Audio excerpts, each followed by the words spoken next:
ప్రధానమంత్రి నరేంద్ర మోదీ తీసుకునే డైట్ ఏంటో తెలుసా? ఆయన తన డైట్ లో ముఖ్యంగా వేపాకు, పట్టిక బెల్లం తప్పనిసరిగా తీసుకుంటారట.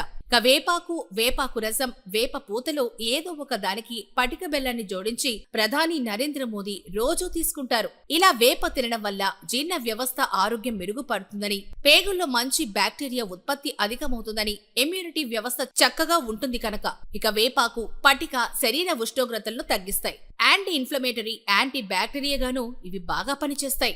4-5 వేప చిగుళ్ళు అరచెంచా పటికని చూర్ణంలాగా చేసి ఉదయాన్నే పరగడుపును తీసుకుంటే మంచి ఫలితం ఉంటుంది.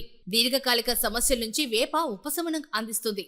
అంతేకాకుండా రక్తపోటును కూడా అదుపులోకి తెస్తుంది. వేపాకు నీళ్లను రోజు ఉదయం తీసుకుంటే ఇన్ఫెక్షన్లపై పోరాడేందుకు శక్తి లభిస్తుంది. కిడ్నీలను కూడా డిటాక్స్ చేసేందుకు తోడ్పడతాయి. ఇక వేపాకులోని విటమిన్ సి, ఈ అందానికి కూడా ఉపయోగపడతాయి. శరీరంలోని మలినాలు బయటకు పంపి చర్మం మెరిసేలా చేస్తాయి. వేపాకులను క్రమం తప్పకుండా పరగడుపుని తీసుకుంటే మధుమేహం కాస్త అదుపులోకి వస్తుందని అధ్యయనాలు కూడా చెప్తున్నాయి. మరి వేపాకు మీ శరీరానికి నప్పుతుందో లేదో ప్రయత్నించి చూసే ముందు నిపుణుల సలహా తీసుకోవడం ముఖ్యం.